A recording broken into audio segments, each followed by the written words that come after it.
সে ব্যাপারটা দেখে অবাক হয়। সে ডাক দেয়, এই ভাই, এই কি করছো কি? বিজু ঘুরে তাকায়, তারপর হাসতে হাসতে জবাব দেয়, কেন, ও দেখতে পাচ্ছ না কি করছি? তুমি তুমি কি অন্ধ নাকি? দেখতে পাচ্ছ না একটু দূরেই কবরস্থান?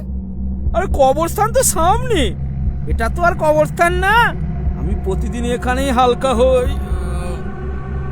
আরে আরে আরে ভূত জিনের ভয় নেই তোমার? এই বিজু সব ভূত টুত মানে না। কই তোমার ভূতকে ডাকো তো দেখি, একটু আলাপ পরিচয় করব।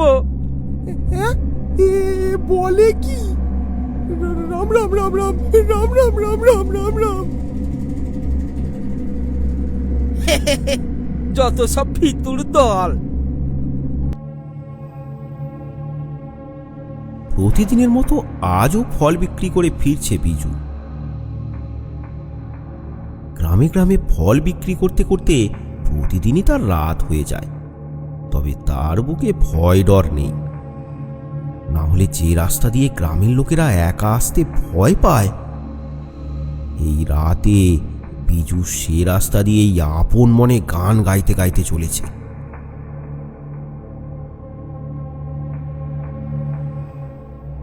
নির্জন রাস্তা,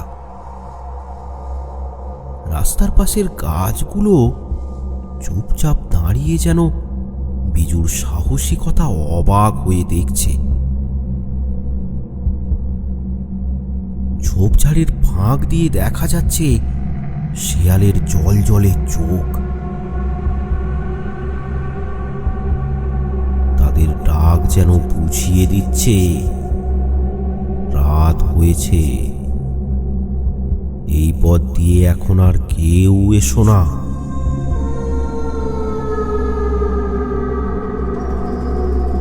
কারণ সামনেই পড়ে একটা কবরস্থান।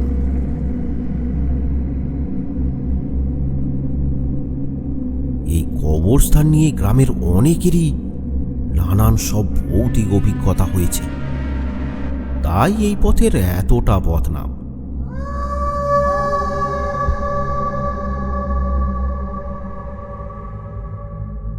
বিজু এবার হাঁটতে হাঁটতে কবরস্থানের পাশে এসে পৌঁছায়।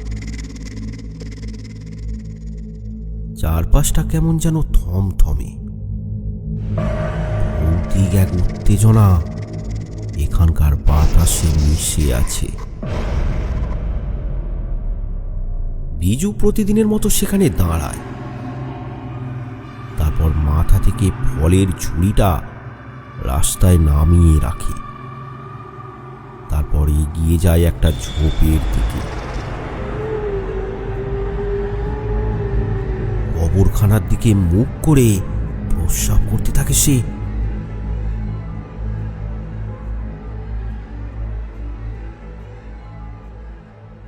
এমন সময় সেখান দিয়ে একটা লোক যাচ্ছিল। সে ব্যাপারটা দেখে অবাক হয়। সে ডাক দেয়, এই ভাই, এই কি করছো কি?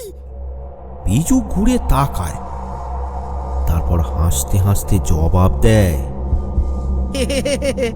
কেন, ও দেখতে পাচ্ছ না কি করছি? তুমি তুমি কি অন্ধ নাকি? দেখতে পাচ্ছ না একটু দূরেই কবরস্থান? আরে কবরস্থান তো সামনে, এটা তো আর কবরস্থান না। আমি প্রতিদিন এখানেই হালকা হই। আরে আরে আরে ভূত জিনের ভয় নেই তোমার? এই বিজু সব ভূত টুত মানে না। কই তোমার ভূতকে ডাকো তো দেখি, একটু আলাপ পরিচয় করব। হ্যাঁ, এ বলে কি? রাম রাম রাম রাম রাম রাম রাম রাম রাম রাম। যত সব ভিতুর দল। ও, আবার তো দেখছি অনেক ফলই পচে গেছে। যাই ফেলে দিই। বিজু প্রতিদিনই এখানে তার ঝুড়িতে পচে যাওয়া ফলগুলো ফেলে দেয়, আজও তাই করছে।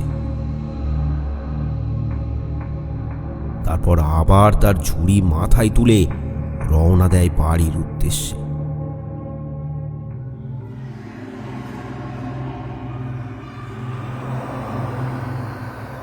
বিজু চলে যাওয়ার পর হঠাৎ শান্ত কবরস্থানে একটা দমকা হাওয়া বয়ে যায়।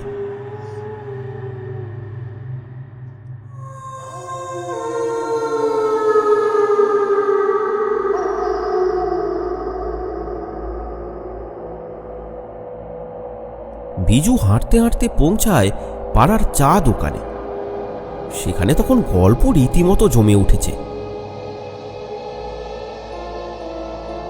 রতন খুঁড়ো ভূতের গল্প বলছে, আর মদন, কানু, ভোলা চা খেতে খেতে সেটা হাঁ করে শুনছে। বিজু এসে চা দোকানে বসে। এসব গল্প না রে, গল্প না। এক সময় লোক রাতে বাইরে বের হতো না ওদের চালায়।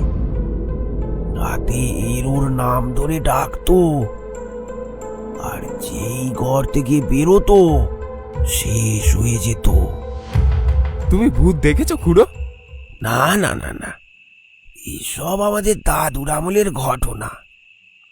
তখন বাঁশ বাগানের ঝাঁবড়ির ভয়ে ওই মণ্ডলদের বাঁশ বাগানের ধারে কাছেও কেউ যেত না। এ চাঁদু, চাঁদু, তাড়াতাড়ি এক কাপ চা দে তো, খেয়ে বাড়ি যাই। না হলে সব আজগুবি গল্প শুনতে শুনতে কানের পোকা বেরিয়ে যাবে। ওই একখান বীর পুরুষ এলে, বলি এসব কথা বলতে নেই, বলতে নেই। এই রাত বিরেতে তিনাদের নামে এমন কথা বললে তারা কিন্তু জিনিসটা ভালো চোখে দেখে না। বাদ দাও তো খুড়ো, ওকে বলে কোনো লাভ নেই। আরে ও তো কোনো কথাই শোনে না। ও নাকি কবরখানার পাশে ওর পচা ফলগুলো ফেলে। শুধু ফল ফেলি না, একটু হালকাও হয়ে নি ওখানে। বিজু, অতি সাহস কিন্তু ভালো না। আমাদের বাপ ঠাকুরদারা যেসব বলে গেছে তা কিন্তু ফেলনা নয়। এই যে তুমি ফল ফেলে আসো, হ্যাঁ, কবরস্থানের সামনে যে তুমি ফল ফেলে আসো, এটা কিন্তু ভূতেদের উৎসর্গ করা বলে। তারা যদি তোমার পেছনে পড়ে তখন কিন্তু কেঁদেও আর কুল পাবে না। কেন? পাশের গ্রামের মানিক, সে নাকি পাগল হয়ে গেছে। ও তো নাকি কোথায় প্রস্তাব করেছিল, তাই জিন ওর উপর ভর করেছে। এই নাও চা। বিজু চাটা নিয়ে তাতে একটা চুমুক দিয়ে পড়ল, আরে ভিতুরা এসব কথা বলে ভয় পেয়ে। না হলে এতদিনে তো একদিনও শুনলাম না কেউ ভূত দেখেছে। আর আমি যদি ভূত দেখি তাহলে তো আপনাদের সাথে এসেই গল্পটা করব। একটা গল্প তো পাওয়া যাবে একবারে গরম গরম। খুড়োর ওই বস্তা পচা পুরনো গল্প আর শুনতে হবে না তোদের। ফাজলামি করছে, হ্যাঁ, ফাজলামি হচ্ছে, চ্যাংড়া কোথাকার। বলেছে